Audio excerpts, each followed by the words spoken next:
Maria de Lourdes, né, a Malu, que esteve aqui na outra vez.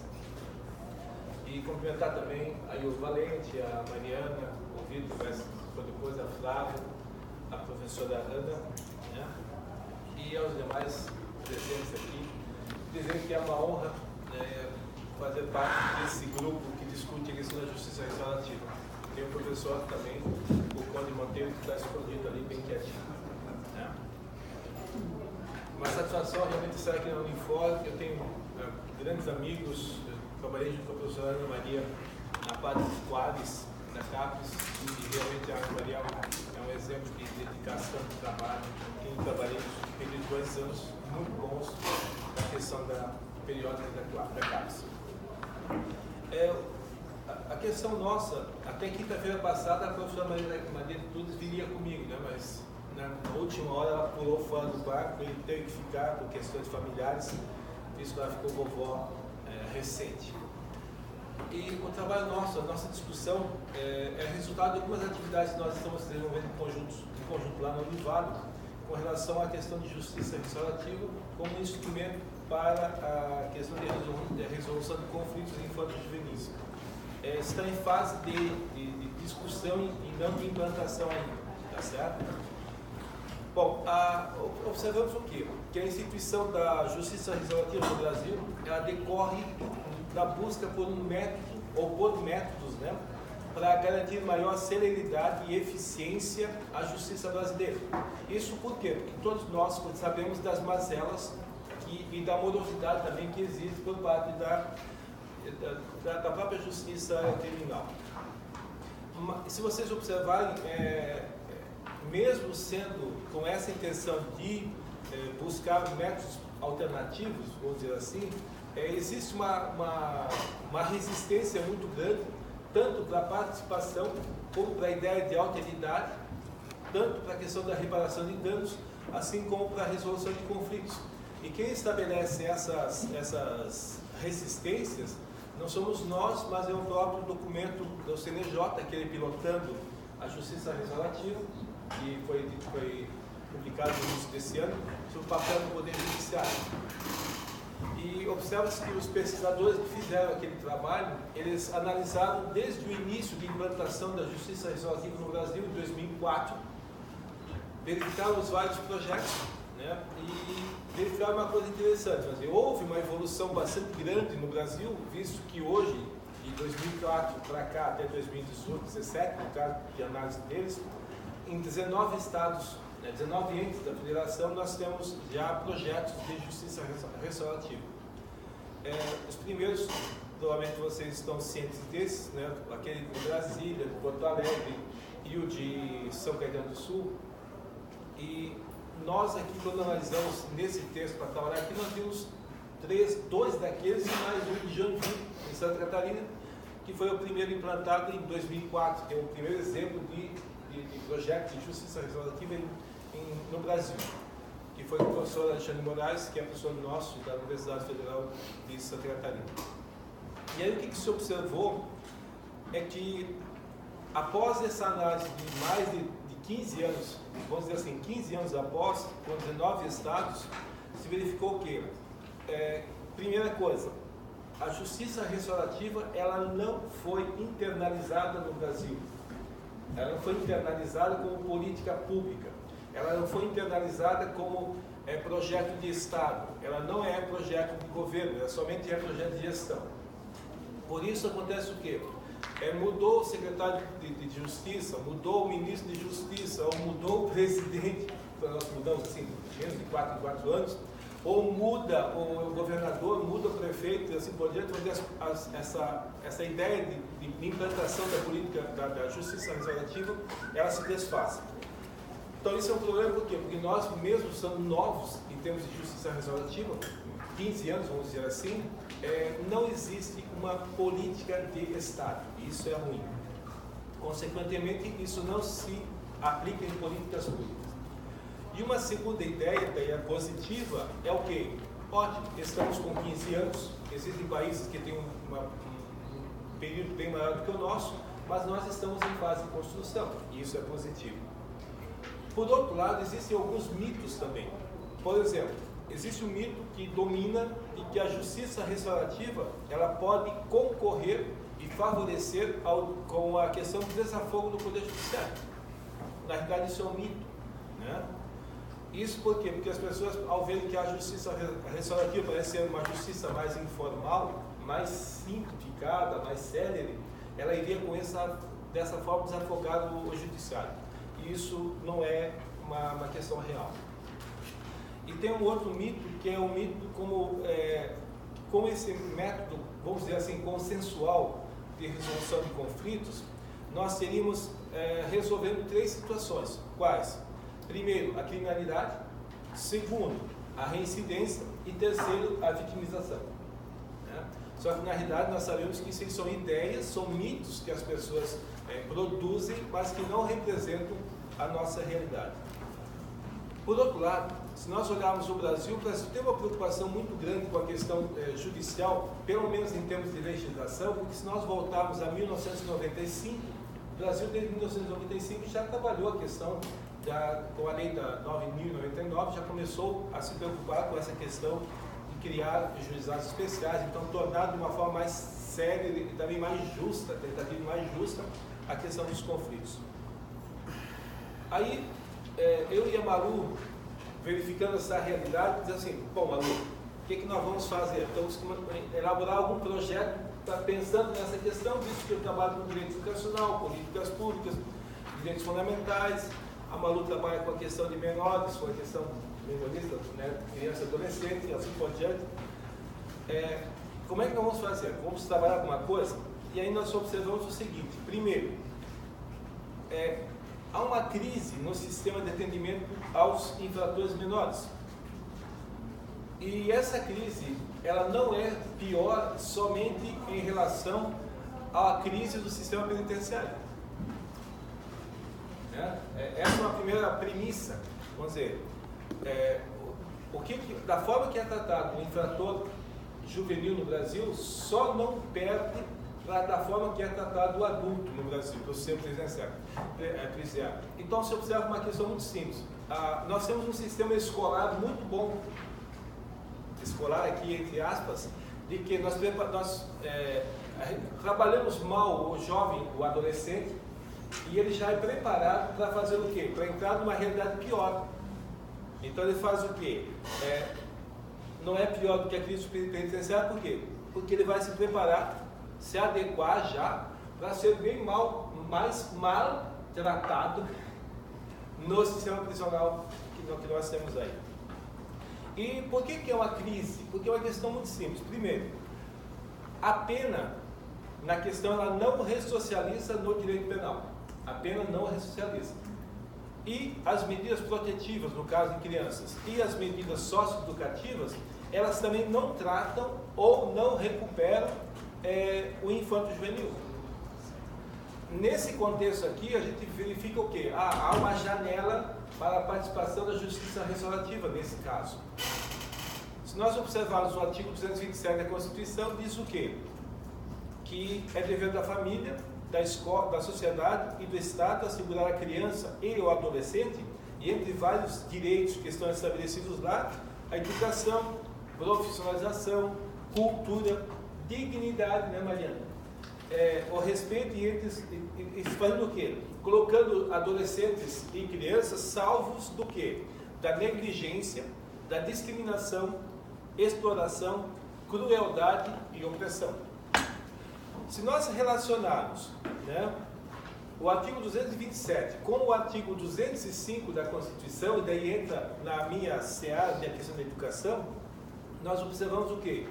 Que a educação é direito de todos e dever do Estado e da família, e deverá ser promovida e incentivada com a colaboração da sociedade, visando o quê? Ao pleno desenvolvimento da pessoa, seu preparo para o exercício da cidadania e sua qualificação para o trabalho. Veja, se nós, com base nesse artigo 205, conseguíssemos estabelecer ou realizar esses 3 objetivos básicos da educação, relembrando, pleno desenvolvimento da pessoa, preparo para o exercício da cidadania, qualificação para o trabalho, se a educação fizesse isso, nós teríamos problemas na área penal? ou pelo menos iríamos reduzir, né, ao máximo essa questão penal. Então nós temos o quê? Nós temos questões que não são atrapalhadas tanto na questão antropológica, na questão cultural, na questão política, na questão social. E isso, se fosse trabalhado, seria necessário o quê? Que realmente houvesse uma política de Estado, aí, com políticas públicas para resolver essa situação. Então, quando se fala assim, ó, tem que investir em educação, vamos dizer, não é investir na educação e escola, não é só na questão de fazer mais escola, mais isso, mas é na questão de preparação de professores e tudo mais. Essas questões têm que ser pensadas. Pegando esses dois artigos aí, se nós formos jogar com o artigo 1º da Constituição, que é o fundamento, quando se fala fundamento, o que é? É a base. Né? Se nós olharmos o fundamento, que diz o artigo 1º, ele estabelece o que como fundamentos? Soberania, tudo bem. Agora, cidadania, dignidade da pessoa humana, Mariana, em homenagem, né? Os valores sociais do trabalho, da livre iniciativa e o pluralismo político. Esses fundamentos aqui do artigo 1º vai nos remeter para onde? Lá, artigo 206 até o 209 da Constituição, que tratam dos objetivos da questão da educação. Então, seriam objetivos específicos para regular e fundamentar, ou fortalecer esses fundamentos aqui. Aí vocês vão perguntar, tá, professor, mas o que isso tem a ver com a justiça restaurativa? Aí, Malu, Maria Lourdes e eu conversando. Nós temos 4 categorias fortes, 4 ideias fortes. Por exemplo, quando eu penso em justiça, eu relaciono justiça com educação. Justiça e educação, tá certo? Por quê? Porque a educação, assim como a justiça, elas têm ideias que convergem, elas convergem na realidade. A justiça o que é? Quando é que eu tenho justiça? Quando eu garanto a efetividade dos direitos previstos para a efetividade do desenvolvimento da criança e do adolescente. E isso se fará com o quê? Com a ampliação do acesso ao judiciário, com diminuição da formalidade. Essa questão formal toda que existe, ela pode ser trabalhada na questão de quê? Na questão de justiça. Se vocês verificarem o terceiro artigo, o artigo 3º do ECA, que é uma questão relativa à justiça, e relacioná-lo, por exemplo, com o artigo 1º e 2º da LDB, vocês vão verificar como é que esses elementos entre justiça e educação, eles se cruzam. Aí vocês vão perguntar, tá, e a justiça restaurativa está onde? Bom, vamos lá. A justiça restaurativa seria um meio de buscar justiça, certo? E a escola seria um local de educação. Então você faria um link como justiça restaurativa relacionada à justiça e a questão da escola como local de educação. Nesse contexto, verifica-se o quê? Que a garantia dos direitos das crianças e adolescentes deve ser entendida em um todo, né? Onde a educação seja o elemento que vai estruturar o serviço de proteção e também os valores relativos ao reconhecimento e aprimoramento da relação e da discussão dos atos infracionais. Se nós observarmos hoje no Brasil, nessa análise que foi feita pelo pessoal desse projeto de pesquisa do Conselho Nacional de Justiça, se vocês observarem, todos os estados que têm projetos relativos à justiça restaurativa, a maioria deles, mais de 90%, estão relacionados à escola. Não foge da escola, está relacionado à escola. Então a escola é um local muito importante nesse processo, pois é lá que é possível você diagnosticar a gradativa violação dos direitos da criança e do adolescente, seja no âmbito escolar, seja no âmbito familiar, seja no âmbito social. E a escola também, ele é o local em que a atenção por parte dos adultos deve ser redobrada. Por exemplo, é um contrassenso você pensar em desenvolvimento integral e você verificar a qualidade das nossas escolas, por exemplo, ou a responsabilidade, ou a preocupação que se tem com a educação no Brasil. Mas é contrassenso. Você vai falar assim, vou falar em desenvolvimento integral, mas você não dá condições mínimas em termos de educação. A escola é o local para onde se busca a inclusão da criança e adolescente no processo socioeducativo. É a presença na escola que se cobra quando se verifica um adolescente em conflito com a justiça, por exemplo, com a lei. Se vocês verificarem desde, vão buscar os projetos sociais que existem do governo, todos eles relacionam a criança ou adolescente com a escola. Então, destaque-se que, independentemente do local em que o ato infracional tenha acontecido, a escola é o local que agrega, né? Por quê? Porque lá na escola o adolescente ou a criança está relacionado. Por isso que se afirma que escola é um local de chegada, mas também é um local de partida no processo de emancipação e inclusão. Justiça restaurativa em escola implica melhorar as relações sociais, transformar o papel do judiciário, que passaria a ser o promotor das relações sociais, começando pela escola e também se aproximando da escola. Então, a gente está fazendo uma análise que é possível os responsáveis pelo processo escolar e aqueles que estão ao entorno da justiça, no caso, o Poder Judiciário, o Ministério Público, o OAB e todos os demais órgãos, reforçarem em sua atividade cotidiana o caráter formativo e não só o punitivo na resolução dos conflitos. Isso é, incentivar a compreensão das normas éticas em relação às normas jurídicas. Trabalhar a ideia de responsabilidade ao invés da ideia de culpa. É possível deslocar o espaço de resolução de conflitos, deixar de ser o judiciário para ser a escola, deixar de ser o judiciário para ser a comunidade. Então, os projetos que estão acontecendo e foram analisados são nesse sentido. Né? Vamos dizer, você centra tudo na escola, né? Nesse sentido. Logo, isso aí vai implicar o quê? Isso implica uma mudança de papel do governo e também da sociedade. Implica no projeto de Estado e não no projeto de poder, que é o que nós vamos ouvindo hoje na campanha política. Exige uma mudança da missão dos agentes públicos, uma mudança na ideia de responsabilidade, exige alterar as formas de comunicação com a sociedade. Nós temos que reduzir a burocracia e o formalismo. Nós temos que valorizar o valor e não o preço das coisas, que hoje se trabalha com o preço, não com a ideia de valor.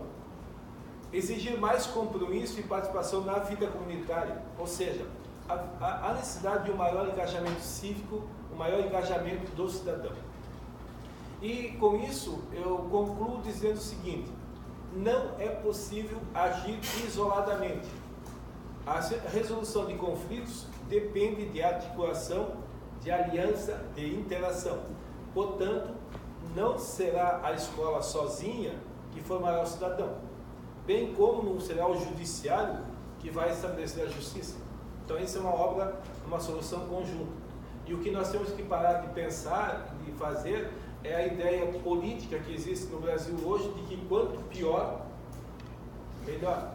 Né? Quer dizer, quanto pior, melhor. Dessa forma não se resolve. Então, a ideia central da discussão que a professora Maria de Lourdes e eu estamos trabalhando é nesses 4 focos: justiça com a ideia de escola, com a ideia de educação, e justiça restaurativa ligada à ideia de justiça, e a escola como um local de educação. Nós aqui fizemos uma discussão à tarde e ficamos discutindo o quê? Na realidade, nós estamos discutindo não a causa, mas estamos discutindo o problema. Nossa preocupação é trabalhar, já que nós não somos diretamente penalistas, nem a Maria Lourdes e nem eu, trabalharmos a questão da causa, na expectativa de que talvez daqui 20 anos a realidade seja outra. Tá certo? Obrigado.